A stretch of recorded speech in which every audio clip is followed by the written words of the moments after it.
Bidadi township ವಿರುದ್ಧ ಹೋರಾಟ ಮುಂದುವರಿತಾ ಇದೆ. ಬೈರಮಂಗಲದಲ್ಲಿ ಬಿಡದಿ ಹಾರೋಹಳ್ಳಿ ರಸ್ತೆ ತಡೆದು ತಮ್ಮ ಆಕ್ರೋಶವನ್ನ ಹೊರಹಾಕಿದ್ದಾರೆ ರೈತರು. ಟೌನ್ಶಿಪ್ಗಾಗಿ ನಮ್ಮ ನೆಲವನ್ನ ನಾವು ಕೊಡಲ್ಲ ಅಂತ ಆಕ್ರೋಶವನ್ನ ವ್ಯಕ್ತಪಡಿಸ್ತಾ ಇದ್ದಾರೆ. ಅರ್ಧ ಗಂಟೆಯಿಂದ ವಾಹನಗಳು ನಿಂತಲೇ ನಿಂತಿವೆ. ಸಾಕಷ್ಟು ರೈತ ಮಹಿಳೆಯರು ಪ್ರತಿಭಟನೆಗೆ ಬಂದಿದ್ದಾರೆ.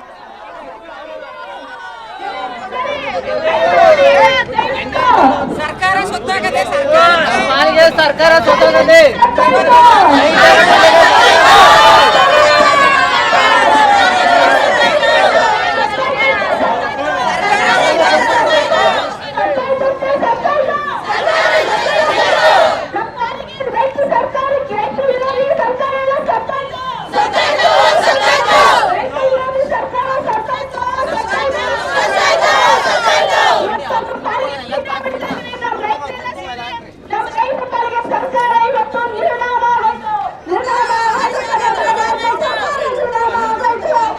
ಸೈಡಿಂದ ಹಾಕಿ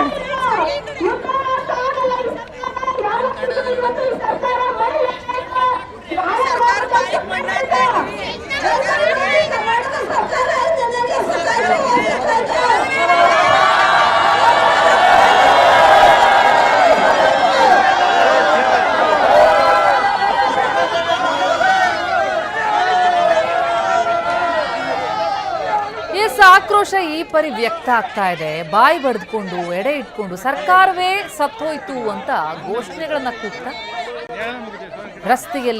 ರಸ್ತೆ ತಡೆದು ಬಿಡದಿ ಟೌನ್ಶಿಪ್ ಆಗಬಾರದು ಅಂತ ಅದರ ವಿರುದ್ಧ ರೈತರು ಹೋರಾಟವನ್ನು ನಡೆಸ್ತಾ ಇದ್ದಾರೆ. ರೈತ ಮಹಿಳೆಯರು ಹೋರಾಟಕ್ಕೆ ಮುಂದಾಗಿರುವಂಥದ್ದು.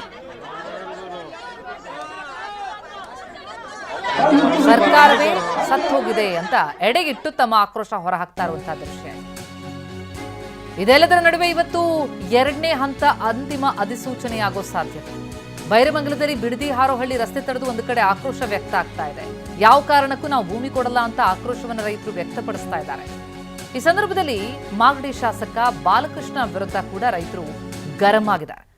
ಇಷ್ಟೆಲ್ಲ ಆಕ್ರೋಶ ಹೋರಾಟದ ಮಧ್ಯೆ 2ನೇ ಹಂತದ ಅಂತಿಮ ಅಧಿಸೂಚನೆ ಕೂಡ ಇವತ್ತೇ ಆಗುವಂತಹ ಸಾಧ್ಯತೆಗಳು ಕಂಡು ಬರ್ತಾ ಇದೆ. ಮತ್ತಷ್ಟು ಆಕ್ರೋಶ ತೀವ್ರಗೊಳ್ತಾ ಇದೆ. ಈ ಸರ್ಕಾರಕ್ಕೆ ಇವತ್ತು ಎಳ್ಳು ನೀರು ಬಿಡ್ತಾ ಇದೀವಿ.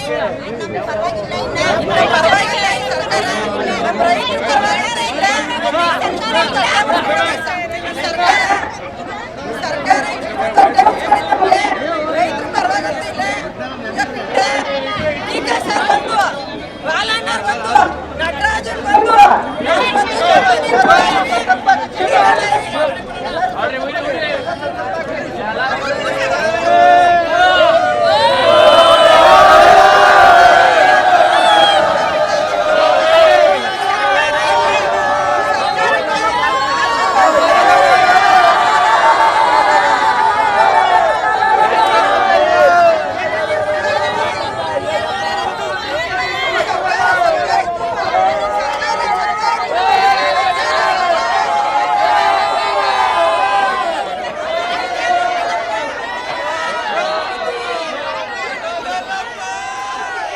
ಟೌನ್ಶಿಪ್ ವಿರುದ್ಧದ ಹೋರಾಟ ತಾರಕಕ್ಕೇರ್ತಾ ಇದೆ. ಬಾಯಿ ಬಡಿದುಕೊಂಡು ಎಡೆ ಇಟ್ಟು ಸರ್ಕಾರವೇ ಸತ್ತು ಹೋಗಿದೆ ಅಂತ ಹೇಳಿ ತಮ್ಮ ಆಕ್ರೋಶವನ್ನ ಹೊರಹಾಕ್ತಾ ಇದ್ದಾರೆ ಈ ರೈತ ಮಹಿಳೆಯರು. ಸರ್ವೆ ಮಾಡಕ್ ಬಂದಂತಹ ಅಧಿಕಾರಿಗಳಿಗೆ ಕೊರಕೆ ಸೇವೆಯನ್ನ ಮಾಡಿದ್ದಾಯ್ತು. ಈಗ 2ನೇ ಹಂತದ ಅಧಿಸೂಚನೆ ಕೂಡ ಇವತ್ತು ಹೊರಡಿಸುವಂತಹ ಸಾಧ್ಯತೆಗಳು ಕಂಡು ಬರ್ತಾ ಇರುವಂತಹ ಹಿನ್ನೆಲೆಯಲ್ಲಿ ಆಕ್ರೋಶ ಇನ್ನಷ್ಟು ವಿಪರೀತ ಆಗ್ತಾ ಇದೆ.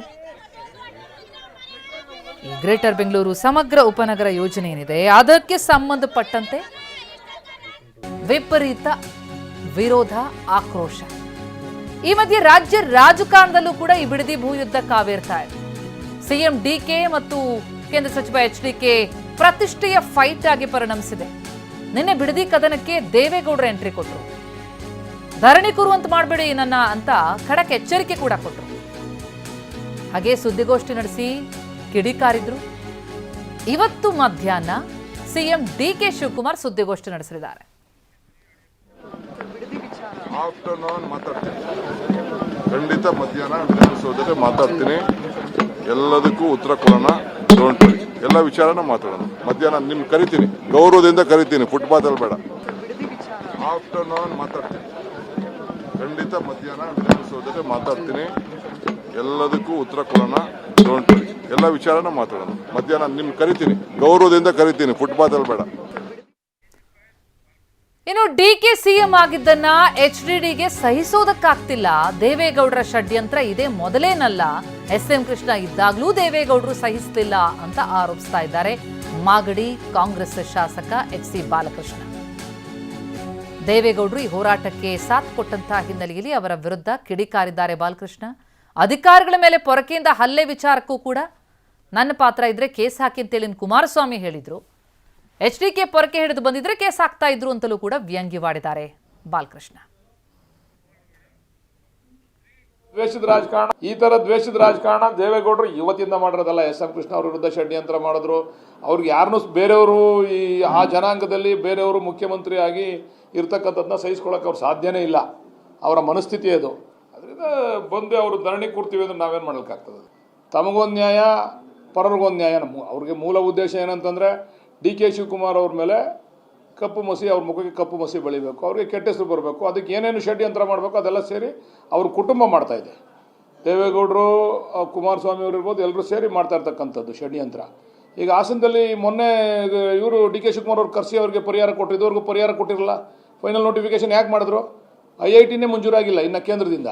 ಫೈನಲ್ ನೋಟಿಫಿಕೇಶನ್ ಮಾಡಿಬಿಟ್ಟು 2,000 ಎಕರೆ ಆ ರೈತರು ಬಾಯಿ ಪಡ್ಕೊಂಡ್ರು, ಬೀದಿಗೆ ಬಂದರು, ಅವ್ರಿಗೇನು ಕೇಳಲಿಲ್ಲ ರೇವಣ್ಣವರು. ಅಲ್ಲೊಂದು ನ್ಯಾಯನ ಹಾಸನದಲ್ಲಿ, ಇಲ್ಲೊಂದು ನ್ಯಾಯನ. ಹಂಗಂದ್ರೆ ದೇವೇಗೌಡರು ಆತ್ಮಾವಲೋಕನ ಮಾಡ್ಕೋಬೇಕು. ಈ ವಿಚಾರದಲ್ಲಿ ತಮ್ಮ ಪುತ್ರ ವ್ಯಾಮೋಹದಿಂದ ಹೊರಗಡೆ ಬರಬೇಕು. ಏನು ನಡೀತದೆ ರಾಜ್ಯ ಸರ್ಕಾರ ತೀರ್ಮಾನ ತಗೊಂತದೆ ಅದ್ರ ಬಗ್ಗೆ. ರೈತರ ಹಿತಾಸಕ್ತಿನೂ ಐತೆ ನಮಗೆ. ಅದರಲ್ಲಿ ಮೆಜಾರಿಟಿ ರೈತರು ಕೇಳಿದ್ದಾರೆ ಅಂತ ಮಾಡಿದ್ದೀವಿ ನಾವು. ಈಗಾಗಲೇ ಲ್ಯಾಂಡ್ ಫೈನಲ್ ನೋಟಿಫಿಕೇಶನ್ ಆಗಿರುವಂಥ ಜಾಗದಲ್ಲೆಲ್ಲ ಆಲ್ಮೋಸ್ಟ್ ಒಪ್ಪಿಗೆ ಕೊಟ್ಟು ಎಲ್ಲ ದುಡ್ಡು ತಗೊಂಡಿದ್ದಾರೆ ಈಗ. ಎಸ್, ಇದು ರಾಜಕಾರಣ. ಆದರೆ ಇನ್ನು ಟೌನ್ಶಿಪ್ ವಿರುದ್ಧದ ಹೋರಾಟ ಹೇಗೆ ನಡೀತಾ ಇದೆ ಆ ಬಗ್ಗೆ ಡೀಟೇಲ್ಸ್ ಕೊಡ್ತಾರೆ ನಮ್ಮ ಪ್ರತಿನಿಧಿ ಪ್ರಶಾಂತ್. ಈಗ ಲೈವ್ನಲ್ಲಿ ಜಾಯ್ನ್ ಆಗ್ತಾ ಇದ್ದಾರೆ. ಆ ಪ್ರತಿಭಟನಾ ನಿರತ ರೈತರೇನಿದ್ದಾರೆ ಆ ಜಾಗದಿಂದಲೇ. ಪ್ರಶಾಂತ್, ಈ ಟೌನ್ಶಿಪ್ ವಿರುದ್ಧದ ಹೋರಾಟ ಮತ್ತಷ್ಟು ತೀವ್ರ ಆಗ್ತಾ ಇರುತ್ತೆ ಕಂಡು ಬರ್ತಾ ಇದೆ. ಯಾಕಂದ್ರೆ ನಾವು ನೋಡಿದ್ವಿ, ವಿಷದ ಬಾಟಲ್ ಹಿಡಿದು ಪ್ರತಿಭಟನೆಯನ್ನ ನಡೆಸಿದ್ರು, ಸರ್ವೆ ಮಾಡಕ್ ಬಂದಂಥವರಿಗೆ ಪೊರಕೆ ಸೇವೆ ಮಾಡಿದ್ರು. ಈಗಲೂ ಕೂಡ ಅಲ್ಲಿ ಎಡೆ ಇಟ್ಟು ಸರ್ಕಾರವೇ ಸತ್ತೋಗಿದೆ ಅಂತ ತಮ್ಮ ಆಕ್ರೋಶವನ್ನ ಹೊರಹಾಕ್ತಾ ಇದ್ದಾರೆ. ಇವತ್ತಿನ ಪ್ರತಿಭಟನೆಯ ರೂಪುರೇಷೆ ಯಾವ ರೀತಿ ಕಂಡು ಬರ್ತಾ ಇದೆ? ದೇವೇಗೌಡರು ನಾನು ಕೂಡ ಈ ಪ್ರತಿಭಟನೆ ಕೂರೋ ಹಾಗೆ ಮಾಡಬೇಡಿ ಅನ್ನುತ್ತಾ ಎಚ್ಚರಿಕೆ ಕೊಟ್ಟ ಬೆನ್ನಲ್ಲೇ ಮತ್ತಷ್ಟು ಬಲ ಬಂದಂಗಾಗಿದೆಯಾ ಅಂತ? ಖಂಡಿತವಾಗ್ಲೂ ಪ್ರತಿಮಾ, ಈ ಒಂದು ಬಿಡದಿ ಟೌನ್ಶಿಪ್ ಯೋಜನೆಯನ್ನ ವಿರೋಧಿಸಿ ಬಿಡದಿ ಭಾಗದ ರೈತರು ಏನು ಪ್ರತಿಭಟನೆ ನಡೆಸ್ತಾ ಇದ್ದಾರೆ, ಇದು ಕ್ಷಣ ಕ್ಷಣಕ್ಕೂ ಕೂಡ ತೀವ್ರತೆ ಪಡೀತಾ ಇದೆ. ಹೋರಾಟದ ನಡುವೆ ಇದೀಗ 2ನೇ ಹಂತದ ಫೈನಲ್ ನೋಟಿಫಿಕೇಶನ್ ಕೂಡ ರಾಜ್ಯ ಸರ್ಕಾರ ಮುಂದಾಗಿದೆ. ಜೊತೆಗೆ ಮೊನ್ನೆ ಮಂಡರಳ್ಳಿ ಗ್ರಾಮಕ್ಕೆ ಸರ್ವೆ ಕಾರ್ಯಕ್ಕೆ ಬಂದಂತ ಸಂದರ್ಭದಲ್ಲಿ ಸರ್ವೆ ಅಧಿಕಾರಿಗಳನ್ನ ಹೊಡೆದು ಓಡಿಸುವಂತ ಕೆಲಸಕ್ಕೂ ಕೂಡ ಯೋಜನೆ ವಿರೋಧಿ ರೈತರು ಕೂಡ ಮುಂದಾಗಿದ್ರು. ಆದ್ರೆ ಆ ಒಂದು ವಿಚಾರವಾಗಿ ಶಾಸಕ ಬಾಲಕೃಷ್ಣ ಅವರು ಒಂದು ಸ್ಟೇಟ್ಮೆಂಟ್ ಅನ್ನ ಕೊಟ್ಟಿದ್ರು. ಕುಮಾರಸ್ವಾಮಿ ಅವರ ಕೃಪಾಪೋಷಿತ ನಾಟಕ ಮಂಡಳಿ ಅಂತ. ಇದು ಇಲ್ಲಿನ ಹೋರಾಟಗಾರರನ್ನ ಮತ್ತಷ್ಟು ಕೇಳಿಸುವಂತೆ ಮಾಡಿತ್ತು. ಹೀಗಾಗಿ ಬೈರಮಂಗಲ ಗ್ರಾಮದಲ್ಲಿ ಇದೀಗ ರೈತರು ವಿಭಿನ್ನವಾಗಿ ಪ್ರತಿಭಟನೆ ಕೂಡ ಮಾಡ್ತಾ ಇದ್ದಾರೆ. ಪ್ರಮುಖವಾಗಿ ಬಿಡದಿ ಹಾರೋಹಳ್ಳಿ ರಸ್ತೆಯನ್ನು ಕೂಡ ತಡೆದು ಪ್ರತಿಭಟನೆ ಮಾಡೋದ್ರ ಜೊತೆಗೆ ನಮ್ಮ ಪಾಲಿಗೆ ಸರ್ಕಾರ ಸತ್ತೋಯ್ತು ಅಂತ ಹೇಳಿ ವಿಭಿನ್ನವಾಗಿ ಪ್ರತಿಭಟನೆ ಕೂಡ ಮಾಡ್ತಾ ಇರುವಂತದ್ದು. ಅಂದ್ರೆ ಬಾಯಿ ಬಡ್ಕೊಂಡು, ಜೊತೆಗೆ ಸರ್ಕಾರದ ವಿರುದ್ಧ ಎಡೆ ಇಟ್ಟು ಇಲ್ಲಿ ಪಿಂಡ ಪ್ರದಾನ ಮಾಡೋದ್ರ ಮೂಲಕ ಹಾಲನ್ನ ಹಾಕಿ ಅರ್ಶಿನ ಕುಂಕುಮಗಳನ್ನ ಇಟ್ಟು ಪ್ರತಿಭಟನೆಯನ್ನ ಮಾಡ್ತಾ ಇದ್ದಾರೆ, ಆಕ್ರೋಶವನ್ನು ವ್ಯಕ್ತಪಡಿಸ್ತಾ ಇದ್ದಾರೆ. ಅಂದ್ರೆ ನಾವು ಹೋರಾಟವನ್ನ ಮಾಡ್ತಾ ಇದ್ದೀವಿ, ನಮ್ಮ ಭೂಮಿಯನ್ನ ಉಳಿಸ್ಕೊಳ್ಳೋದಕ್ಕೆ ಕೂಡ ಮುಂದಾಗ್ತಿದೀವಿ, ಆದ್ರೆ ರಾಜ್ಯ ಸರ್ಕಾರ ನಮಗೆ ತಿನ್ನೋದಕ್ಕೆ ಮಣ್ಣು ಕೊಡ್ತಾ ಇದೆ ಅಂತ ಹೇಳಿ ಆಕ್ರೋಶವನ್ನು ವ್ಯಕ್ತಪಡಿಸ್ತಾ ಇದ್ದಾರೆ. ದೃಶ್ಯದಲ್ಲಿ ಕೂಡ ನೋಡಬಹುದು, ಈ ಒಂದು ಬೈರಮಂಗಲ ಸ್ಥಳದಲ್ಲಿಯೇ ಪ್ರಮುಖವಾಗಿ ತಟ್ಟೆಗಳಲ್ಲಿ ಮಣ್ಣನ್ನ ಇಟ್ಟು ಎಡೆಯನ್ನ ಕೂಡ ಇಟ್ಟು ಅದಕ್ಕೆ ಹಾಲನ್ನ ಸುರಿಸಿ, ಅಂದ್ರೆ ಯಾರಾದ್ರೂ ಸಾವನ್ನಪ್ಪಿದ್ರೆ ಯಾವ ರೀತಿ ಕಾರ್ಯವನ್ನ ಮಾಡ್ತಾರೆ ಆ ರೀತಿಯಾಗಿ ರಾಜ್ಯ ಸರ್ಕಾರದ ವಿರುದ್ಧ ಕೂಡ ಆಕ್ರೋಶವನ್ನು ವ್ಯಕ್ತಪಡಿಸ್ತಾ ಇದ್ದಾರೆ. ಅಲ್ಲಿ ಮಹಿಳೆಯರಿದ್ದಾರೆ, ಅವರು ಮಾತಾಡ್ತೀನಿ. ಮೇಡಮ್, ವಿಭಿನ್ನವಾಗಿ ಪ್ರತಿಭಟನೆ ಮಾಡ್ತಾ ಇದ್ರ, ಬಾಯಿ ಬಡ್ಕೊಂತ ಇದ್ರ, ನಮ್ಮ ಪಾಲಿಗೆ ಸರ್ಕಾರ ಸತ್ತೋಯ್ತು ಅಂತ ಹೇಳಿ ಮೇಡಮ್. ಏನು 500 ದಿನದಿಂದ ಹೋರಾಟ ಮಾಡಿದ್ದು, ನಮ್ಗೆ ಅಲ್ಲೋ ಇಲ್ಲೋ ಅಲ್ಪ ಸ್ವಲ್ಪ ಒಂದು ನಂಬಿಕೆ ಇತ್ತು.